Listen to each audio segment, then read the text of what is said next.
ونعوذ بالله من شرور أنفسنا وسيئات أعمالنا من يهده الله فلا مضل له ومن يضلل فلا هادي له وأشهد أن لا إله إلا الله وحده لا شريك له وأشهد أن محمدا عبده ورسوله يا أيها الذين آمنوا اتقوا الله حق تقاته ولا تموتن إلا وأنتم مسلمون يا أيها الناس اتقوا ربكم الذي خلقكم من نفس واحدة وخلق منها زوجها وبث منهما رجالا كثيرا ونساء واتقوا الله الذي تساءلون به والأرحام إن الله كان عليكم رقيبا يا أيها الذين آمنوا اتقوا الله وقولوا قولا سديدا يصلح لكم أعمالكم ويغفر لكم ذنوبكم ومن يطع الله ورسوله فقد فاز فوزا عظيما أما بعد فإن أصدق الحديث كتاب الله وأحسن الهدي هدي محمد صلى الله عليه وعلى آله وسلم وشر الأمور محدثاتها وكل محدثة بدعة وكل بدعة ضلالة وكل ضلالة في النار. Alhamdulillah. Alhamdulillah, kita bersyukur pada Allah Subhanahu wa taala pada hari ini, hari Ahad malam 30 Rabiul Awal 1445 Hijriah. Kita dimudahkan oleh Allah Subhanahu wa taala untuk kembali duduk bersama di Masjid Nurul Iman dalam sebuah kajian Islam ilmiah membahas tema muharramat istahana biha katsirun minan nas, yang artinya beberapa dosa besar yang dianggap biasa oleh manusia.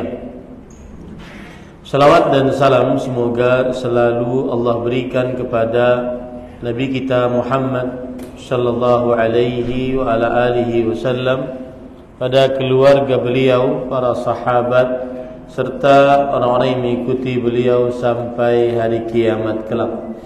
Dengan nama-nama Allah yang husna dan sifat-sifatnya yang ulia, kita berdoa, Allahumma inna nas'aluka ilman nafi'an wa rizqan tayyiban wa amalan mutaqabbala, Allahumma amin. Ahibati fillah, afanillah wa iyyakum. Para jamaah sekalian yang saya cintai karena Allah, semoga Allah Subhanahu wa taala selalu memberikan afiat kepada kita di dunia dan di akhirat. Sebelum saya sebutkan dan kita pelajari beberapa dosa besar yang dianggap biasa di tengah manusia, ada beberapa pendahuluan yang berkaitan dengan tema ini. Yang pertama yaitu Rasulullah sallallahu alaihi wasallam diutus oleh Allah Subhanahu wa taala bukan hanya menyampaikan kebaikan-kebaikan, akan tetapi juga memperingatkan akan keburukan-keburukan.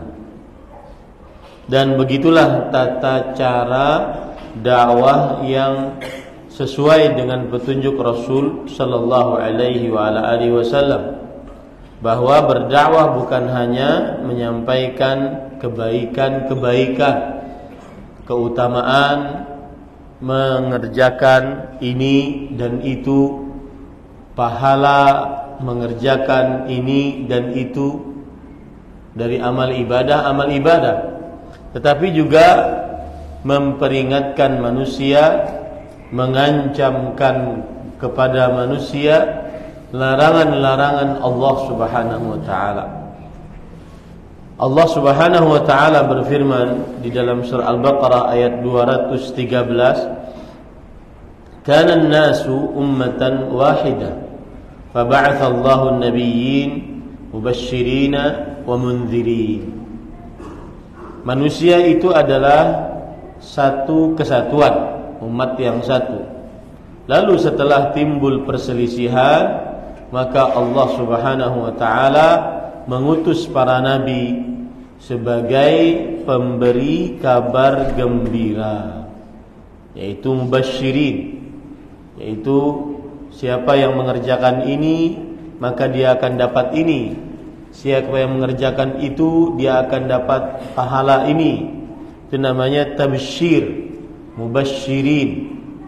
Dan mundzirin, yaitu pemberi peringatan, mengancamkan hal-hal yang terlarang dalam agama Islam. Maka cara berdakwah harus dua itu, memberikan kabar gembira dan memberikan peringatan. Kalau cuma kabar gembira, maka nanti manusia bermudah-mudah di dalam maksiat. Dan memang pemberian kabar gembira sangat mudah diterima oleh manusia. Keutamaan mengerjakan sholat 5 waktu, keutamaan mengerjakan sholat qabliyah ba'diyah, sholat sunnah rawatib, keutamaan mengerjakan sholat duha, keutamaan mengerjakan semua tabsyir, pemberian kabar gembira mudah diterima. Tetapi yang kadang sulit diterima karena berkaitan dengan menentang hawa nafsu manusia, yaitu inzar, pemberi peringatan. Pemberi peringatan. Ini yang kadang-kadang susah diterima oleh manusia, dimusuhi oleh manusia. Tetapi di dalam berdakwah harus dua-duanya itu terjadi. Dalam berdakwah harus dua-duanya itu terjadi. Allah berfirman di dalam surah An-Nisa ayat 165, "Rusulan mubashshirina wa mundzirin." Allah mengutus para rasul untuk memberikan kabar gembira dan memberikan peringatan. Nah, ini poin pertama ya. Dan sengaja saya pribadi lebih menyukai yang mengambil tugas untuk memberi peringatan kepada kaum muslimin. Karena yang memberikan kabar gembira sudah banyak, yang menyampaikan fadailul a'mal, keutamaan-keutamaan beramal ibadah sudah banyak dan mudah diterima. Tetapi yang memberikan peringatan akhirnya nanti dimusuhi oleh manusia. Nah, itu sedikit yang masuk ke dalam itu. Biarkan kita yang mengambil porsi itu.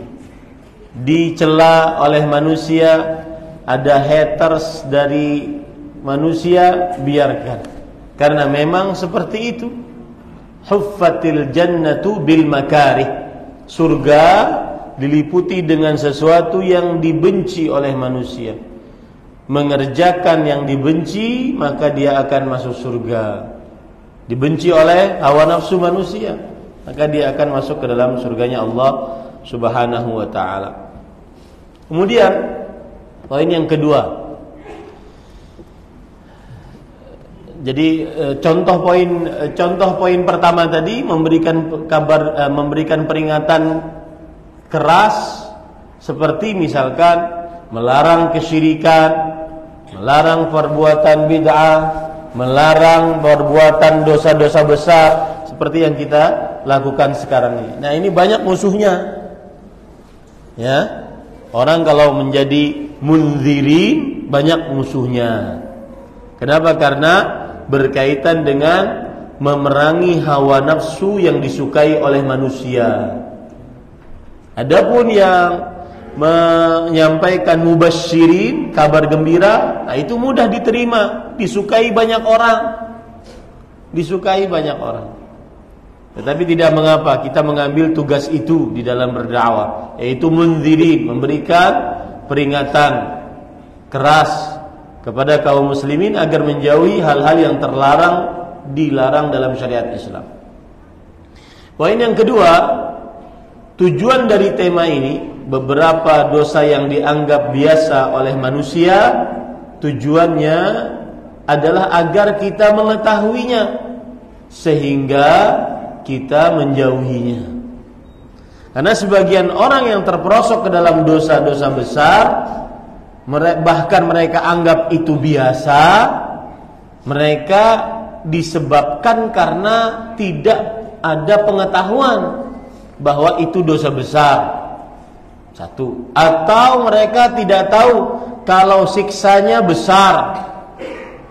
Dua, ya, maka tugas ataupun kita mempelajari pada malam ini beberapa dosa besar yang dianggap biasa karena ingin mengenal apa itu dosa-dosa besar yang dianggap biasa sehingga bisa menjauhinya. Sebagian orang melakukan dosa besar, salah satu sebabnya karena tidak mengetahui kalau itu dosa besar, atau karena tidak mengetahui siksa yang disediakan dari dosa besar tersebut. Makanya Hudzaifah ibnul Yaman radhiyallahu anhu dalam hadis riwayat Bukhari bertanya kepada Rasulullah, beliau berkata, "Kana an-nas yas'aluna Rasulullah sallallahu alaihi wasallam 'anil khair wa kuntu as'aluhu 'anil syarr makhafata an aqa'a fi." Adalah orang-orang bertanya kepada Rasulullah sallallahu alaihi wasallam selalu tentang kebaikan. Apa amalan yang paling dicintai oleh Allah? Apa amalan yang paling afdal? Apa amalan yang paling besar pahalanya? Dan seterusnya. Aku senantiasa bertanya kepada Rasulullah sallallahu alaihi wasallam tentang keburukan. Untuk apa? Untuk menjauhinya, khawatir masuk ke dalamnya. Ada pepatah Arab mengatakan, "Araftu syarra la lisyarri, walakin litawaqqih man lam ya'rifil khaira minasyarri yaqa'u fihi." Aku mengetahui keburukan bukan untuk mengerjakannya, akan tetapi untuk membentengi diriku dari keburukan tersebut. Siapa yang tidak mengetahui kebaikan dari keburukan, maka niscaya dia terperosok ke dalam keburukan tersebut. Nah, ini para ikhwan dirahmati oleh Allah Subhanahu wa taala. Baik. Nah, sekarang saya ingin mengambil beberapa dosa yang dianggap biasa oleh manusia. Sebelumnya sekali lagi saya tambahkan, dosa besar adalah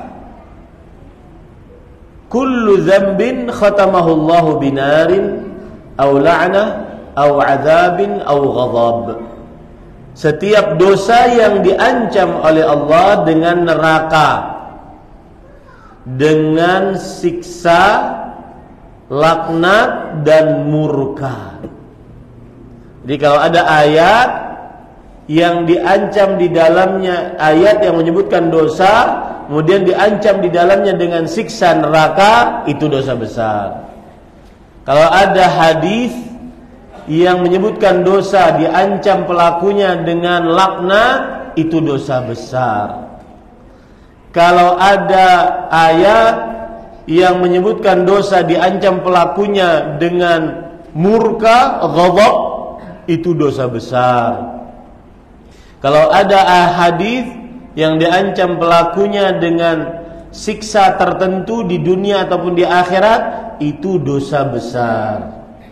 Nah, ini pengertian dikatakan oleh Abdullah bin Abbas radhiyallahu anhuma, ahli ilmu di generasi sahabat Nabi radhiyallahu anhum. Baik, para ikhwan dirahmati oleh Allah Subhanahu wa taala. Sekarang saya ingin menyebutkan tentang langsung kepada beberapa contoh beberapa dosa besar. Ya. Yang pertama adalah beribadah kepada kuburan dengan cara meminta hajat keperluan kepada orang-orang yang sudah dikubur.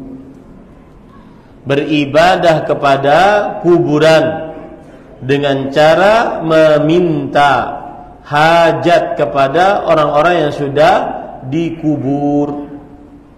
Baik itu menginginkan sesuatu dari perkara-perkara dunia atau terlepas dari musibah, agar disembuhkan penyakit, diangkat kemiskinan, dimudahkan bayar hutang, dia minta kepada orang yang sudah dikubur. Ini adalah dosa besar. Kenapa? Karena berdoa kepada selain Allah. Allah Subhanahu wa taala berfirman di dalam Al-Qur'an surat An-Naml ayat 62, "Amman yujibul muttarra idza da'ah wa yakshifus su' wa yaj'alukum khulafa'al ard a ilahun ma'allah." Yang artinya, apakah amman yujibul muttarra idza da'ah, yang artinya siapakah yang memperkenankan doa orang yang dalam kesulitan apabila ia berdoa kepada Allah, dan yang menghilangkan kesusahan dan menjadikan kalian wahai manusia sebagai pemimpin di atas muka bumi ini. Apakah di samping Allah ada Tuhan selain Allah? Amat sedikitlah kalian mengingatinya. Ini ayat memberikan kepada kita pelajaran bahwa termasuk dosa besar adalah berdoa kepada selain Allah untuk meminta diangkat kesulitan, meminta diberikan sesuatu yang diminta. Dosa besar berdoa kepada orang yang sudah mati. Allah berfirman di dalam surat Al-Ahqaf ayat 5, "Wa man adallu mimman yad'u min dunillah man la yastajibu lahu ila yaumil qiyamah wa hum an du'aihim ghafilun." Siapakah yang lebih sesat dari seorang yang berdoa kepada selain Allah, yang tidak mengabulkan doanya sampai hari kiamat, dan mereka di akhirat, mereka orang-orang yang didoai tadi lalai terhadap doa-doa orang yang berdoa. Ini juga dalil menunjukkan bahwa berdoa kepada orang yang sudah mati adalah dosa besar, dan ini dianggap biasa oleh sebagian manusia. Rasul sallallahu alaihi wasallam bersabda dalam hadis riwayat Bukhari, "Man mata wa huwa yad'u min dunillahi niddan dakhalan nar." Barang siapa yang meninggal dalam keadaan berdoa kepada selain Allah, maka pasti masuk ke dalam nerakanya Allah Subhanahu wa ta'ala. Nah, ini dosa besar, hati-hati ya. Pergi kepada kuburan orang-orang yang dianggap saleh, orang-orang yang dianggap wali Allah, kemudian mengucapkan madad madad, ya Allah, wahai wali fulan beri kami kekuatan, wahai wali fulan beri kami hajat. Ini tidak diperbolehkan, dan ini dosa besar yang dianggap biasa. Kemudian termasuk dari dosa besar yang dianggap biasa adalah meyakini ada yang mengetahui akan hal gaib, percaya kepada tukang ramal. Ini termasuk dari dosa yang dianggap biasa. percaya kepada tukang ramal. Rasulullah sallallahu alaihi wasallam bersabda dalam hadis riwayat Imam Ahmad, "Man ata kahinan aw 'arrafan fasaddaqahu bima yaqul faqad kafara bima unzila ala Muhammad." Siapa yang mendatangi kahin, orang yang mengaku mengetahui akan hal gaib yang akan datang, atau 'arraf, orang yang mengaku mengetahui sesuatu yang sudah terjadi, seperti barang hilang, siapa mencurinya, di mana barang yang dicuri, kemudian istri berzina, selingkuh dengan siapa. Nah, ini namanya arraf. Siapa yang mendatangi kahin atau arraf, lalu ia percaya dengan apa yang diucapkan, maka sungguh ia telah kafir dengan apa yang diturunkan kepada Nabi Muhammad sallallahu alaihi wasallam. Dosa besar. Dan ironinya, di negeri kita kadang-kadang tukang ramal diundang di televisi nasional, suruh meramal siapa presiden 2024. Ya, suruh meramal. Ini termasuk dari dosa besar yang dianggap biasa. Kemudian juga hadis riwayat Muslim, Rasul sallallahu alaihi wasallam bersabda, "Man ata 'arrafan fasalahu an syai' lam tuqbal lahu salatun 40 lailah." Barang siapa yang mendatangi tukang ramal, lalu ia bertanya, sekedar bertanya, maka tidak diterima untuknya salat apapun selama 40 hari 40 malam. Nah, ini para ikhwan yang dirahmati oleh Allah Subhanahu wa taala. Termasuk dari dosa besar, dihitung dikasih nomor sendiri ya, biar nanti saya tanya, sudah nomor berapa nih? Yang sekarang ketiga. Yang ketiga, termasuk dosa besar yang dianggap biasa adalah memakai jimat dengan niat untuk menahan bahaya atau mendatangkan kebaikan. Yang baru-baru terjadi seperti meletakkan foto yang dianggap mendatangkan keberkahan. Maka Rasul sallallahu alaihi wasallam bersabda dalam hadis riwayat Imam Ahmad, "Man 'allaqa tamimatan faqad asyrak." Yang menggantung jimat, maka sungguh dia telah melakukan perbuatan kesyirikan. Dan syiriknya syirik asghar, yaitu meyakini sesuatu dijadikan sebagai sebab padahal dia belum bisa dan belum ada syariatnya dijadikan sebagai sebab. Ini syirik asghar. Meyakini sesuatu dijadikan sebagai sebab padahal dia tidak ada syariatnya untuk dijadikan sebagai sebab. Ya, saya beri contoh, orang memakai cincin. Cincinnya konon cincin Sulaimani, warisan dari Nabi Sulaiman. Bohong banget, Masya Allah. Ya. Kemudian diyakini siapa yang memakai cincin tersebut maka bisa mendatangkan kekayaan, menolak mudarat.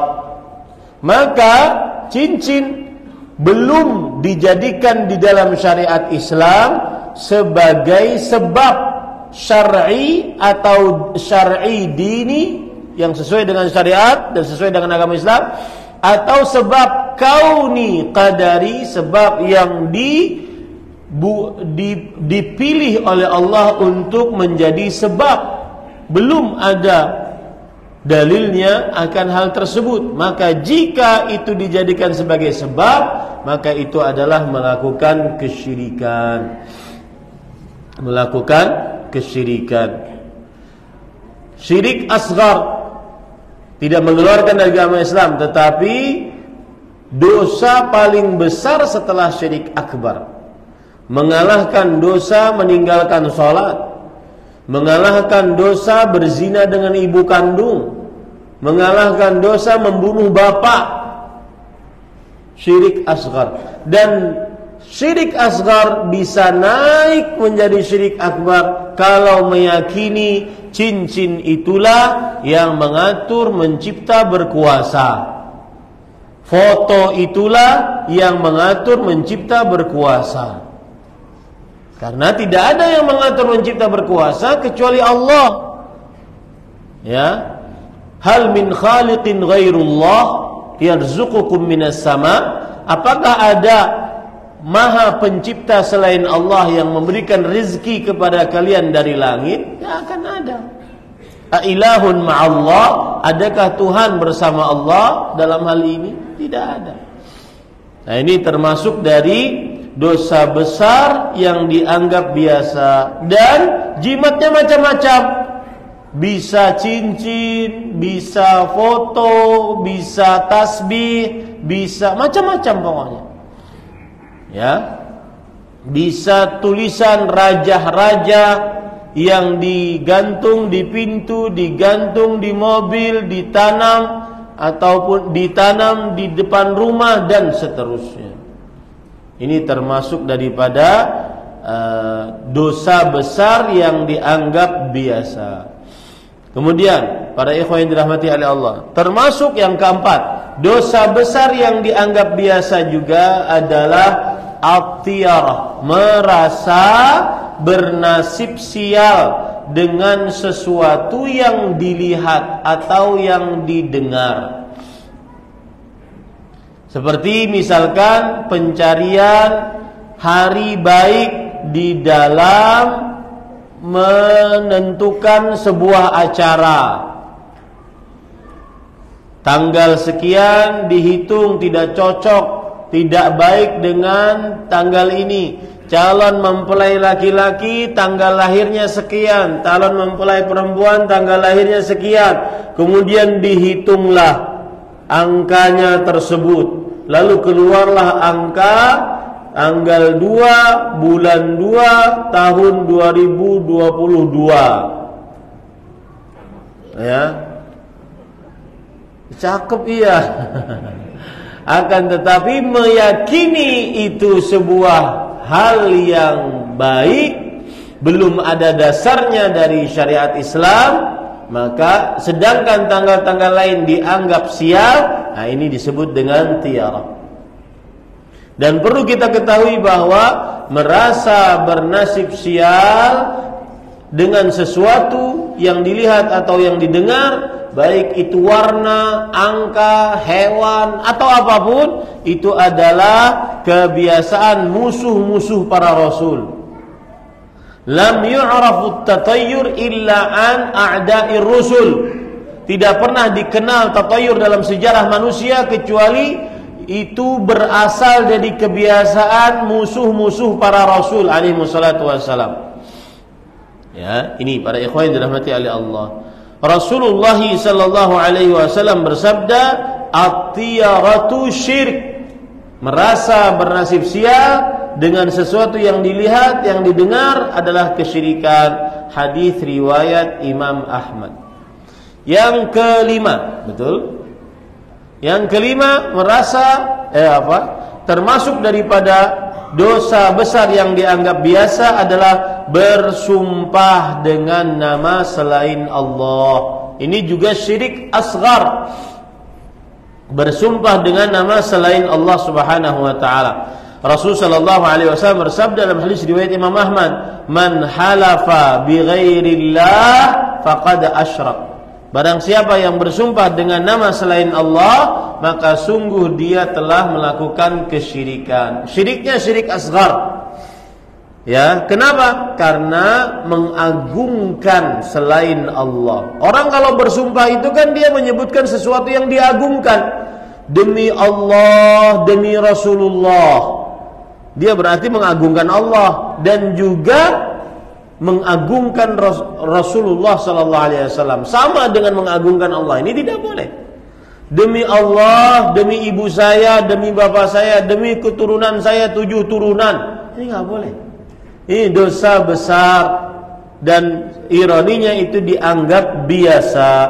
Rasulullah sallallahu alaihi wasallam bersabda, barang siapa yang bersumpah dengan nama selain Allah, maka sungguh dia telah melakukan kesyirikan. Hadis riwayat Imam Ahmad.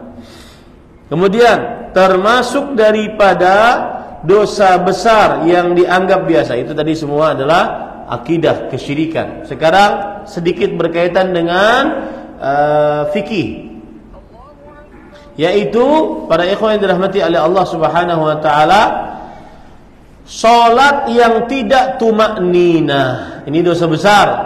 Salatnya terlalu cepat, seperti burung mematuk makanannya. Salatnya 21 rakaat 7 menit.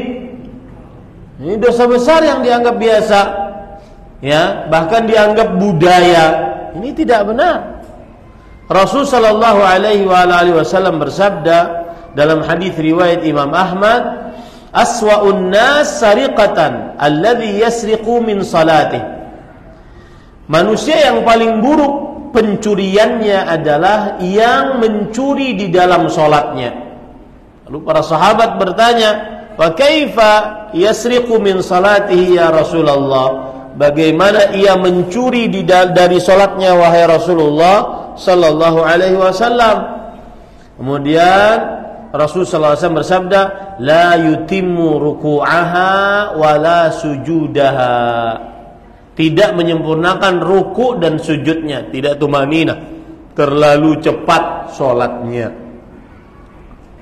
Dalam hadis riwayat Imam Abu Dawud, Rasul sallallahu alaihi wasallam bersabda, "La tujzi'u salatul rajul hatta yuqima dhahrahu fir ruku'i was sujud." Tidak sah salat seseorang sampai tegak punggungnya saat ruku dan saat sujud. Maka hati-hati jangan sampai tidak tumakninah. Kemudian termasuk dari dosa besar yang keberapa? 7 adalah mendahului imam. Makmum mendahului imam di dalam sholat berjamaah dengan sengaja.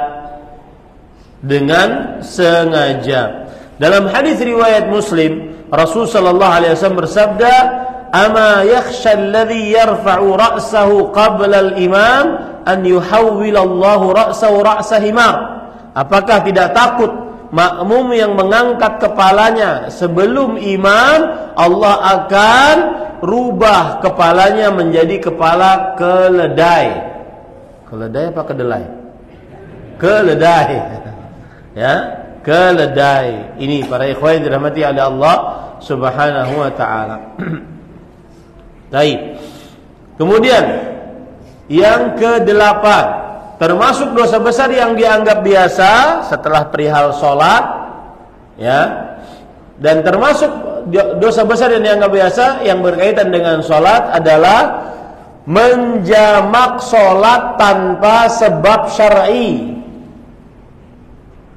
Ayo, yang biasa kerja di kota-kota besar, lalu di perjalanan maghribannya lewat, sampai rumah sudah masuk sholat isya. Hampir setiap hari dia menjamak sholat maghrib dan isya. Banyak nggak yang begitu? Nah, hati-hati, itu tidak sah sholatnya. Tidak sah salatnya dan itu dosa besar. Kenapa? Karena mengerjakan salat di luar waktu dengan sengaja tanpa ada alasan syar'i.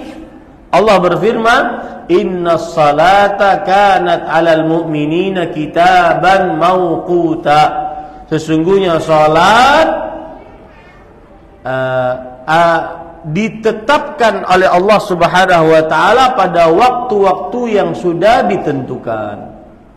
Makanya waktu salat adalah min akadi syurutis salat. Waktu salat adalah termasuk syarat yang paling ditekankan tentang sahnya salat.